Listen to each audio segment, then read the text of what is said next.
Infrastructure প্রজেক্টে তারা অনেক অ্যাসিস্ট্যান্স দেয়। তো আমরা এই ভিজিটে ইনফ্রাস্ট্রাকচার প্রজেক্টের জন্য কোনো ধরনের সহায়তা চাচ্ছি কিনা, নাকি এটা আমাদের ইন্টারিম গভর্নমেন্টের পলিসি আছে যে আমরা এই মুহূর্তে কোনো ইনফ্রাস্ট্রাকচারের দিকে যাবো না? এটা একটা।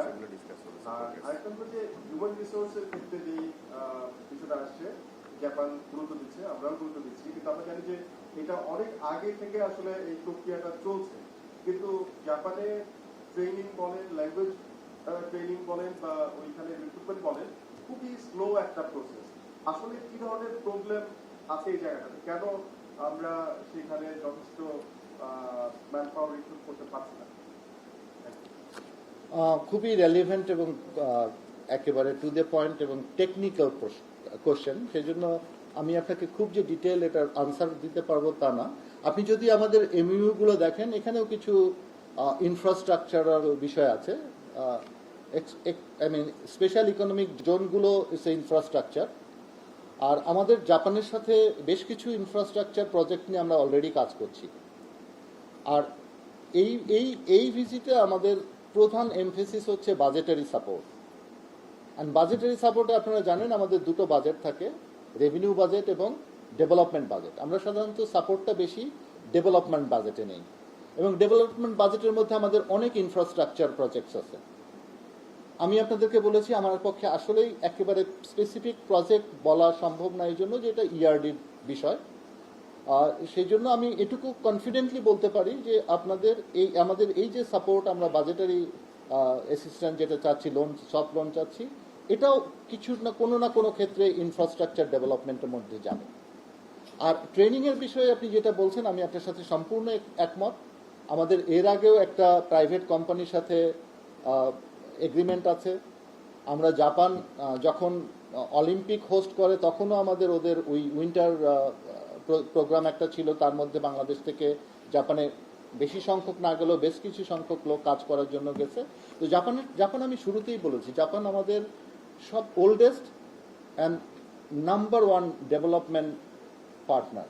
ফলে যতভাবে আমরা জাপানের কাছ থেকে ডেভেলপমেন্টের অ্যাসিস্ট্যান্ট বা অন্য টেকনোলজি সহ যে সুবিধাগুলো পেতে পারি সবগুলোই আছে। এবং ওদের এই পার্টিকুলারলি হিউম্যান রিসোর্সের স্কিল ডেভেলপমেন্ট এবং হিউম্যান রিসোর্স ডেভেলপমেন্ট একটা এরিয়া যেখানে দুই কান্ট্রি ইকুয়ালি বেনিফিটেড হতে পারবে। ওদের দরকার হচ্ছে স্কিল এবং স্পেসিফিক সেক্টরে স্কিল ম্যান পাওয়ার, আর আমাদের দরকার হচ্ছে আমাদের ম্যান পাওয়ার হিউম্যান রিসোর্সকে স্কিল করে এই সমস্ত জায়গাতে পাঠিয়ে বেশি রেমিটেন্স আনানো। সুতরাং এটা আসলে এখনো ফোকাস এরিয়া, এবং আমরা এই এরিয়াতে কন্টিনিউয়াসলি কাজ করছি, কিন্তু এইটা একটা স্পেশাল হবে যে আমরা দুটো অর্গানাইজেশনের সাথে এমইউ সই করছি, যে দুটোতে একটাতে ল্যাঙ্গুয়েজ স্কিল ডেভেলপ করা হবে, জাপানিজ ল্যাঙ্গুয়েজ স্কিল, আর আরেকটাতে ওদের রিকোয়ারমেন্ট অনুযায়ী স্পেশাল স্কিলস যেগুলো দরকার। আমি একটা এরিয়া বলতেই পারি যে জাপানে প্রচুর কেয়ার গিভারের ডিমান্ড আছে। তো এই কেয়ার গিভারের ডিমান্ডের জন্য যে ধরনের স্কিল বা ট্রেনিং দরকার, সেইগুলো করা যায় কিনা সেই রিলেটেড আর একটা এমইউ হবে। এবং আপনি দেখেছেন যে মাননীয় প্রধান উপদেষ্টার বেশ কিছু ইভেন্টস আছে যেগুলোতে হিউম্যান রিসোর্সেস ডেভেলপমেন্টটাকে ফোকাস করা হয়েছে। মাননীয় পররাষ্ট্র সচিব, আপনার বাম দিকে আমি অপু এগ্রিমেন্টে কাজ করি। আমার ছোট্ট দুটো প্রশ্ন হচ্ছে, এই $1 বিলিয়ন এটা নিয়ে কি সামগ্রিক কোনো সই হবে বা কোনো ঘোষণা আসবে কিনা, নাকি এটা বিভিন্ন ক্ষেত্রে যে এবং বিভিন্ন কথা বললেন এর মধ্যে পড়বে, এটা একটা প্রশ্ন। আরেকটি হচ্ছে যে আপনারা নিষিদ্ধ ঘোষিত যে সংগঠন আওয়ামী লীগ, তার সাধারণ সম্পাদকের একটা ইন্টারভিউ ভারতীয় গণমাধ্যমে প্রকাশ হয়েছে গতকাল। ভারতকে আপনারা এর আগে শেখ হাসিনার বিষয়ে বারবার সতর্ক করেছিলেন, তার বক্তব্য বা ওখান থেকে যেন তিনি রাজনৈতিক বক্তব্য প্রদান না করেন, এই ক্ষেত্রে কোনো পদক্ষেপ নেবেন কিনা? ধন্যবাদ আপনার প্রশ্নের জন্য।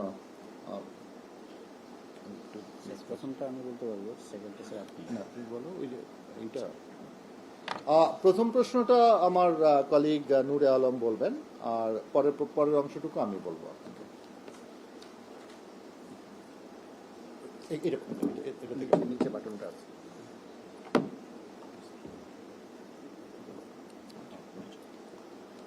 জি, আসসালামু আলাইকুম। আমি Nure Alam, director general institution Pacific. প্রথম প্রশ্ন যেটা বাজেট সাপোর্টে আমরা $1 বিলিয়ন আমরা চেয়েছি, কিন্তু ওনারা কতটুকু দিবে এটা এর মধ্যে ঠিক হয়ে গেছে, বাট এই মুহূর্তে ডিসকাস করা যাচ্ছে না। এটা জাপানিজদের আপত্তি আছে, ওদের হলো যে মিটিং এর পরে যখন ফাইনাল ঘোষণা হবে তখন আমরা ডিক্লেয়ার করব। জি, এক্সচেঞ্জ নোটস সাইন হবে, অলরেডি প্রিপারেশন অলরেডি হয়ে গেছে আমাদের। ওই budget support related exchange note sign হবে। এর পাশাপাশি কিছু loan agreement, grant agreement like scholarship, এগুলোর জন্য সাইন হবে কিছু, কিন্তু অ্যামাউন্টগুলো ডিটেলটা বলা যাচ্ছে না। Thank you. জি জি, রাজি হয়েছিল, জি জি, বাট $1 বিলিয়ন চেয়েছি, কিন্তু এর মধ্যে একটা অ্যামাউন্ট হবে, বাট এটা বলা যাচ্ছে না। স্যার, দ্বিতীয় অংশ, আমাদের প্রতিবেশী দেশে যারাই মানে থেকে যারা আমাদের বিরুদ্ধে চারণ করছে বা যারা বাংলাদেশের বিরুদ্ধে কোনো কিছু বলছে, তাদের বিষয়ে আমাদের অবশ্যই আমরা ভারতীয়দের কাছে জেনারেলি বলছি যে আমাদের তো একটা মানে গুড নেইবারলি রিলেশনশিপের বিষয়ে চিন্তা করলেই আমরা বলতে পারি যে এগুলো তোমরা প্রশ্রয় দিও না। তো আমাদের এই প্রচেষ্টাটা সবসময়ই আছে। ফলে এটাকে কোনো একটা মানে আলাদা করে কোনো একটা কেস আমরা ওইভাবে ওদেরকে বলি না, আমরা ওদেরকে জেনারেলি বলি যে তোমরা এমন কাউকে তোমরা প্রশ্রয় দিও না বা আশ্রয় দিও না যে যারা আমাদের বাংলাদেশের স্বার্থ বিরোধী, বাংলাদেশের সরকার সম্বন্ধে বা বাংলাদেশ সম্বন্ধে অপপ্রচার বা বাংলাদেশের ক্ষতি করার চেষ্টা করে। আমাদের এই প্রচেষ্টা সবসময়ই আছে। আমি মনে হয় আপনার প্রশ্নের উত্তর দিতে পেরেছি। মাননীয় সচিব, আমার নাম তানজিম, আমি বাংলাদেশ সংবাদ সংস্থায় কাজ করি। আমার ছোট ছোট দুইটা করি, একটা হচ্ছে যে সফট লোনের কথা যেটা বলা হচ্ছে যেটা কি আন্ডার ওডিএ কিনা, মানে এটা যদি ওরা যেটা করবে সেটা ডিসবার্স কবে হবে, এটা কি ওডিএ এর বাইরে কিছু কিনা, ডিসবার্স ইমিডিয়েট হবে কিনা, একটা কোশ্চেন হবে। আর সেকেন্ড কোশ্চেন যেটা সেটা হচ্ছে যে আমরা জানি যে এখানে আমাদের বিপি নিয়ে কাজ করছে জাপান অনেকদিন আগে, 2 বছর আগে যখন Japanese prime minister Delhi visit করে ফুমিও, উনি একটা বে অফ বেঙ্গল আর নর্থ ইস্টার্ন ইন্ডিয়ান একটা ডেভেলপমেন্ট এটা আউটলুকের মতো একটা দিয়েছিল, comprising Bangladesh, and so far we know Bangladesh will give it that. আমার কোয়েশ্চেনটা হচ্ছে যে আমাদের যে এখন ভিজিটটা হচ্ছে, আমরা কি ওই স্ট্যান্ডে আছি কিনা ইন্ডিয়ার নর্থ ইস্টার্নের সাথে জাপানিজ সাপোর্টে যে ভ্যালু চেইনটা হওয়ার কথা ছিল সেটাতে আমরা স্টিক করি কিনা, এক্সটেন্ডেড অফ পিপি, আর জাপানিজ যেটা এফওপি আছে যেটা পিএনওপি ইন্ডো প্যাসিফিক, ওটার সাথে আমাদের প্রিভিয়াস রিজিম অ্যালাইন করেছিল, আমাদের ফরেন পলিসিতে আমরা এখনো অ্যালাইন করি। Thank you. প্রথমত আমি আমার ব্রিফিংয়ে শুরুতেই বলেছি যে আমরা যে budgetary support loan, soft loan চেয়েছি, এটা এক্সিস্টিং যে মেকানিজমগুলো আছে এই মেকানিজমের আন্ডারেই চেয়েছে, কোনো আলাদা কোনো মেকানিজম করা দরকার নাই। ও আমার আমার আমার কালিগ বলেছেন যে এক্সচেঞ্জ অফ নোট হবে। এক্সচেঞ্জ অফ নোটই হচ্ছে যে একটা এক্সিস্টিং মেকানিজমের ভেতরেই আমরা এটা করছি। আর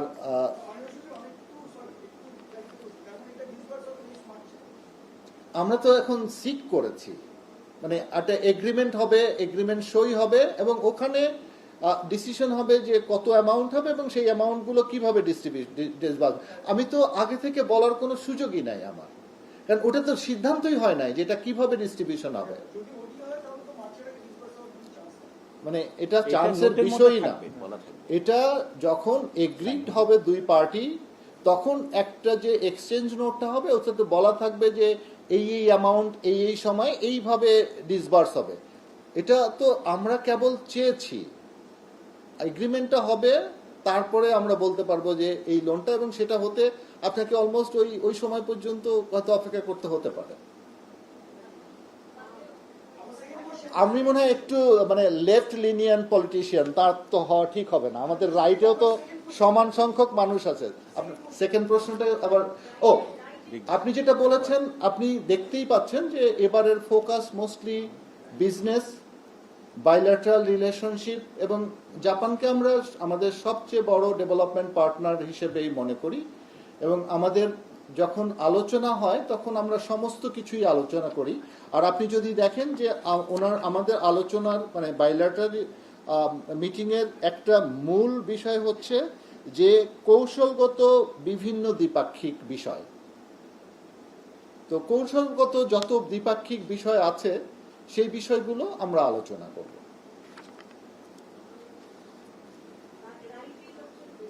হ্যাঁ, না, সেই জন্য আমি একটু পক্ষপাতদুষ্ট হয়ে পড়েছিলাম, লেফট লিনিং হয়ে পড়েছিলাম। আমি এখন সেন্টার থেকে এখন রাইটের দিকে যাই। হ্যাঁ, অবশ্যই মাইক্রোফোন প্লিজ। আমি শুনতে পাচ্ছি। ডিবিসি ওই যে ওনারা শুনতে পাচ্ছেন না। আর আমি লেফট রাইটের এখানে আন্দোলন চাই না, আমি সেন্টারের মানুষ। মাননীয় সচিব, আমার সহকর্মীর একটা প্রশ্ন ছিল, আপনি বোধহয় কোনো কারণে মিস করে গেছেন। দ্বিপক্ষীয় সফর কততম দ্বিপক্ষীয় সফর মাননীয় উপদেষ্টার? এটি একটি। 2 নম্বর হচ্ছে ডিফেন্স নিয়ে বা নিরাপত্তা সহযোগিতা নিয়ে কোনো আলোচনা হবে কিনা এই সফরে, এইটা। এবং 3 নম্বর আমি আবারও একটু বলতে চাই, ভারত এইভাবে পুশিং করছে, আপনারা বলছেন যে যাতায়াত করতে সময় লাগছে, এটি 2 দিন আগে পররাষ্ট্র উপদেষ্টাও আমাদের বলেছেন, 2-3 দিন আগে। সময় আসলে এতখানি সময় লাগছে কিনা এবং লাগে কিনা, এবং এর মধ্যে এই পুশিং চলতেই থাকবে, আমরা কি কোনো এটার প্রতিবাদ করবো না বা করবো কিনা, সেই দিকটা যদি কিছু বলেন। কারণ পুশিং তো থামছে না, যাতায়াত করতে সময় লাগছে, এদিকে প্রতিদিনই লোক তারা পাঠাচ্ছে। প্রথমত হচ্ছে যে আমি আসলে আজকে পড়ে আসি নাই যে আমাদের মাননীয় প্রধান উপদেষ্টা কতগুলো ভিজিট বা এটার ওনার কততম ভিজিট। আমার মনে হয় যে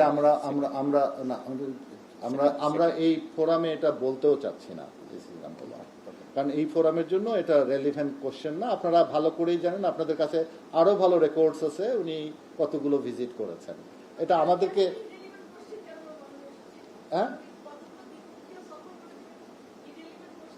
না, আমি ইরেলেভেন্ট বলি নাই, আমি বলছি আমার উত্তর জানা নাই। আমি শুরুতেই বলে নিয়েছি আমি ছাত্র হিসেবে খুবই খারাপ, বেশি প্রশ্নের উত্তর আমার জানা নাই। আর একটু আমি আসলে প্রস্তুতিরও সময় কম পেয়েছি, 2 দিনে আর কতটুকুই প্রস্তুতি নেওয়া যায়।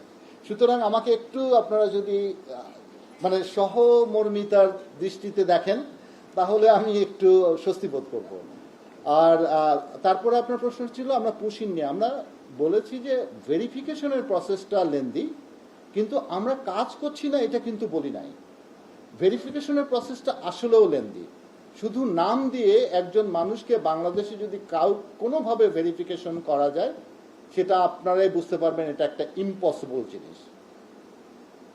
সুতরাং আমাদের জন্য ভেরিফিকেশন প্রসেসটা লেন্দি। এটার অর্থ কিন্তু এই না যে আমরা ওদের সাথে এনগেজমেন্টে নাই বা ওদের সাথে আমরা এটা নিয়ে কাজ করছি না। একটা প্রশ্ন আপনি যেটা করেছেন যে আমরা প্রতিবাদ করছি কিনা, আমরা প্রত্যেকটা পুশিংয়ের পরেই একটা করে স্ট্রং প্রতিবাদ জানাচ্ছি, যেটা ডিপ্লোম্যাটিকলি করা যায়। আমরা তো মানে সুপ্রতিবেশী সুলভ আচরণের বাইরে যাওয়া আমাদের জন্য আমি মনে করি না সমীচীন, সেটা আমাদের কোনো প্রতিবেশীর সাথেই। তো আমরা প্রতিবাদ নিয়মিতই করছি, কিন্তু একটা বিষয় যে আপনারা জানেন যে সব প্রতিবাদ থেকে আপনি ঘেরাও না করা পর্যন্ত তো আর আসলে উত্তর পাওয়া মানে রেজাল্ট পাওয়া সম্ভব না।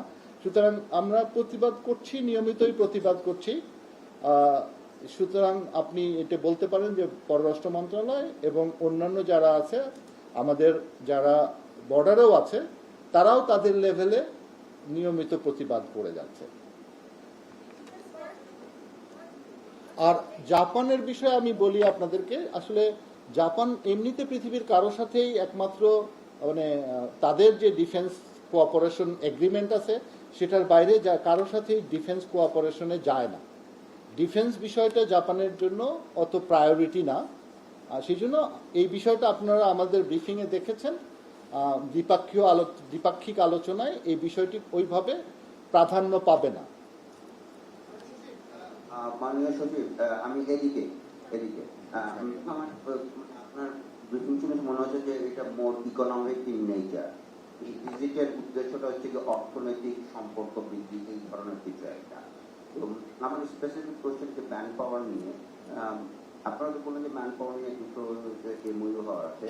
এক্সিস্টিং যে সিস্টেমটা রয়েছে সেইটা সম্পর্কে একটু জানতে চাচ্ছি যে ফর এক্সাম্পল প্রতি বছর আমাদের কতজন লোক ওখানে যায়, তারা ওখানে যে কি ধরনের কাজ করে, কতদিন থাকে এই লোকগুলো, বা তারা কি পরিমাণ রেমিটেন্স করে, এই সম্পর্কে তো কোনো কি তথ্য দেওয়া যায় যে হয়তো বা ডিজি বা ডিজি স্টিচের কাছে হয়তো বা তাদের কাছে নলেজ থাকতে পারে, যেহেতু একজন টোকিও ফেরত, যে আসলে ওইখানকার এখন রিয়েল সিনারিওটা কি as far as man power is concern.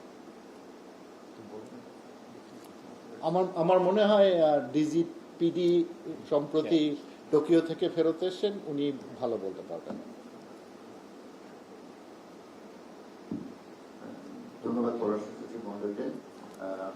আপনার প্রশ্নের হয়তো একেবারে আপডেটেড উত্তর দেওয়া আমার পক্ষে সম্ভব হবে না, বা যেটা আমি বলতে পারি যে এখন বাংলাদেশি যে সংখ্যা জাপানে ডিসেম্বর 2024 এটা প্রায়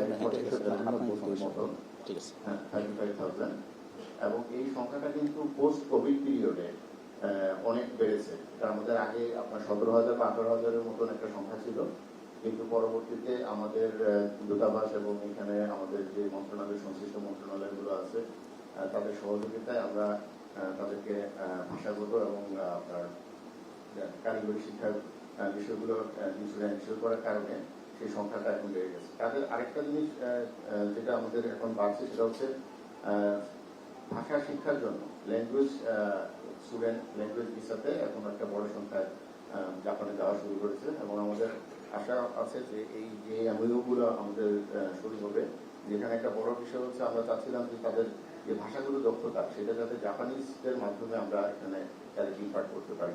তো এই এমওইউগুলোর মাধ্যমে যেটা হবে যে জাপানিজ কোম্পানিগুলো বাংলাদেশে এসে তাদের ভাষাগত প্রশিক্ষণ দিয়ে স্কিল ডেভেলপ করবে, যেগুলো তাদের স্পেসিফিক সেক্টরে আমাদের পররাষ্ট্র মহোদয় বলছেন কেয়ার বিভাগ, তারা আরো কিছু সেক্টর আমাদের জন্য ওপেন করছে, আপনার হোটেল ম্যানেজমেন্ট, তারপরে driving, 16 sector. Building, 16 sector. Total 16 sector তারা আমাদের জন্য ওপেন করবে।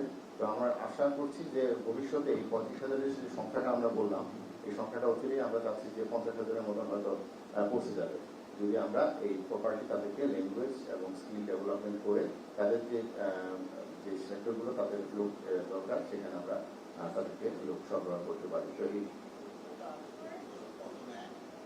না, এরকম কোনো স্পেসিফিক কোটা নাই, ইটস এন ওপেন ক্যাটাগরি। তারা আমাদেরকে শুধুমাত্র ক্যাটাগরিগুলো আমাদেরকে দেয়, যে এখন পর্যন্ত যদি 5টা বা 6টা ক্যাটাগরি আছে, সেই ক্যাটাগরিগুলো আমাদের বাংলাদেশিদের জন্য ওপেন আছে, এবং সেখানে কোনো কোটা নেই।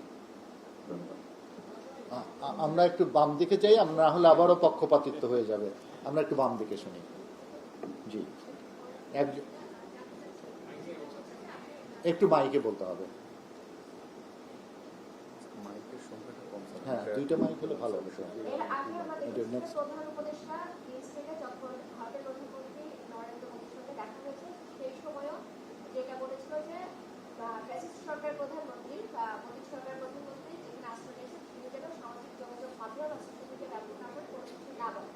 সেই সময় বলা হচ্ছে আমরা একটা ইন্টারন্যাশনাল গণমাধ্যমে দেখেছি যে তার রেসপন্স ভারত দিয়েছিল যে যেটা হচ্ছে এখন সামাজিক যোগাযোগ মাধ্যম হচ্ছে ওপেন, ভারত এই মাধ্যম বন্ধ করতে পারে না, এরকম আমরা একটা সংবাদ দেখেছিলাম। তো আপনি বলছেন যে আমরা সবসময় যে প্রশ্রয় না দেবার আহ্বান জানাচ্ছি, এক্ষেত্রে ভারতের আসলে রেসপন্স কেমন, আমরা ভারতের রেসপন্সটা একটু জানতে চাই। আরেকটা জানতে চাচ্ছি যে আন্তর্জাতিক অপরাধ ট্রাইব্যুনাল প্রধানমন্ত্রী শেখ হাসিনাকে বিগত সরকারের প্রধানমন্ত্রী শেখ হাসিনাকে তাকে আদালতে হাজির করার জন্য একটা নোটিশ জারি করেছে, এক্ষেত্রে পররাষ্ট্র মন্ত্রণালয় কোনো উদ্যোগ নিবে কিনা জানতে চাই।